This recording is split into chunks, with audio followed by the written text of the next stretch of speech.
Hey, good afternoon, everybody. Wanted to discuss something today, and I wanted to do something a little different on a video, and we don't have a tractor pull this weekend, so um, been kind of frustrated with this thing. And have you ever bought something, some new parts, and get a pretty good penny for them, and put it on, and about the second time you start it, it won't start? Well, it's a faulty part. Then you try to send it back. You order it online and try to save a little money, and then you try to send it back and they won't return it. So anyway, I've been doing a little troubleshooting here on this tractor and cleaned it up and everything, and I took and bought it to the end of the season last year, and the pulling season, and for my granddaughter, and didn't give a whole lot for it, but it's needs a lot of cleaning up. Probably ought to go through the motor, but I want to give it another chance. We pulled it one time last year, and I kind of want to see what it really do. I ain't really had a good hook to it, but I had this electric problem. I took it to that tractor pull that I'd put on YouTube, and we loaded it.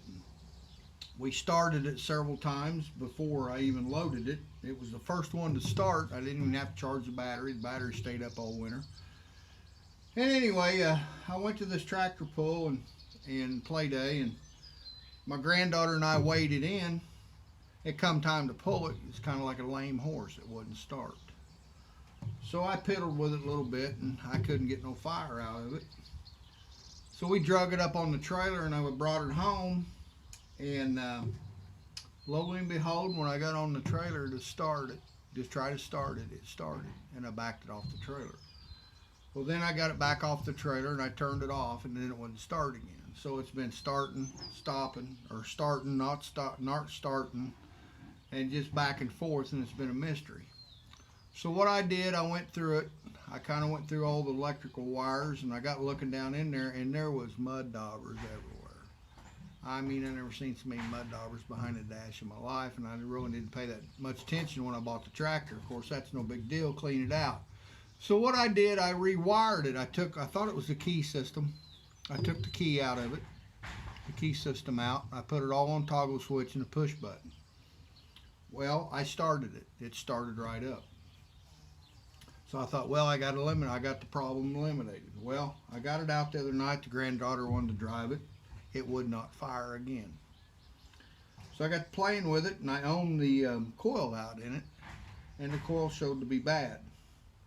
Well, I got to looking at where I'd bought it. I tried to return it. It wasn't that old. They wouldn't take it back. So anyway, I came home that night and went to the shop, turned the key on, fired right up. So tried to start it again. It wouldn't start. So. I mean, just start once in a while, and then it wouldn't start. So anyway, I ordered a new coil for it, and I'm going to put a new coil on it today, and we're going to see if we can get it started. And I'm going to kind of show you what I did on the wiring system, and I put it on a toggle switch for electric fuel pump. And anyway, I'll get back after a bit, and I got to run to the auto parts store and pick my parts up, and I'll be back. Okay, I'm back from the auto parts store. Hey, I got me an Oregon this time. I had to put the ends on it, and got the ends on it. I didn't show that on video, but I went ahead and put the ends on it a minute ago before I turned the camera back on. But anyway, I ordered me an Oregon for this particular motor. What I took off was, I had ordered this on Amazon. It was supposed to be for this engine, and apparently it was made in Mexico. So that's all I got to say.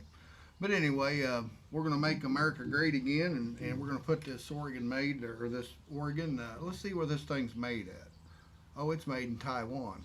So we're going to see versus Taiwan and a Mexican made one. So that's funny anyway, I think, and some people might not like that, but that's kind of funny. But anyway, I'm going to put this coil back on, and we're going to see if we're going to fire it up again. We're going to turn it off. We're going to turn it on. We're going to turn it off. We're going to turn it on. Granddaughter will be home off the bus here in a minute, and maybe she can drive it tonight. So I'll get back with you here in a minute.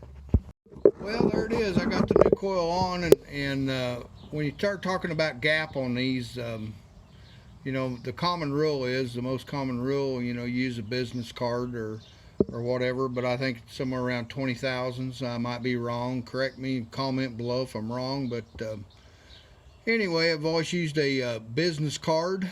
It's about the right size, so we're going to finish hooking everything up, and we're going to see if she starts or not.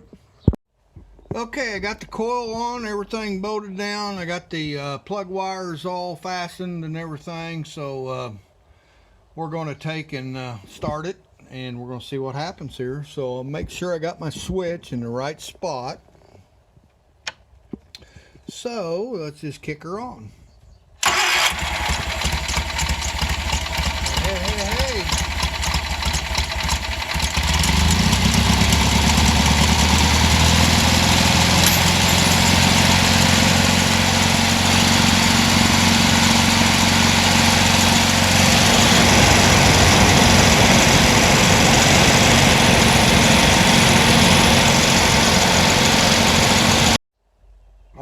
Well, I fired her up and bounced all my tools off of the seat back here. I've got a mess on the ground here and everything started vibrating. I don't even know where my wing nut went, but I'll find it here in a minute.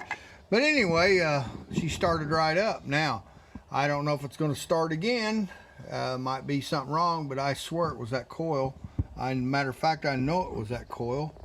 And I got to put everything back here, and I got my fuel line hanging, and I got to clean all these wires up, and I'm going to tape these ends here where I made my connections. I didn't have no butt connectors, so I used these connectors here. So we're going to kind of clean everything up, and we're going to get it out and let the granddaughter drive it as soon as she gets home from school. Right over here, I want to show you something. Look at the mud daubers. I still got them. I would have showed you all the mud daubers that I got out of the dash back here behind, but of course you can't see them. I mean, you see the brown spots back there, but I filled a little bucket up of mud daubers a while ago, but now I notice I got more up in here. But this tractor set for 12 years inside a garage, and it was just a regular mud dauber home there. So, all right, I'm gonna come back after a bit, and we're gonna drive it around a little bit. Alrighty, I got everything back together, and got the hood back on and everything down, and the wires cleaned up. And the old tractor, it's a little rough, but you know, I didn't give a whole lot for it. And the main thing it is that I bought it for the granddaughters to play with, and they'll get some fun out of it. They might not win, but hey, at least they'll be there. I'll show you another little tractor here that we got. We've been pulling it. This will be our second year, but I had bought this Sears Craftsman, and it was a lawnmower. And I took, and the only thing I did to it, I painted it. I put a hand clutch on it for the granddaughters. I put a weight bracket on it down below here. And I built this hitch back here for it. And we got weights, and then the hitch is adjustable right there, and the wheelie bars. And I kind of copied off of that on what was on my tractor, and made my own. But when you're an old farm boy and you ain't got a whole lot of money, you work with what you got. So, but there's the Sears Craftsman, and it pulls pretty good. But like I say, we might not win every time or win at all, but the granddaughters will be there.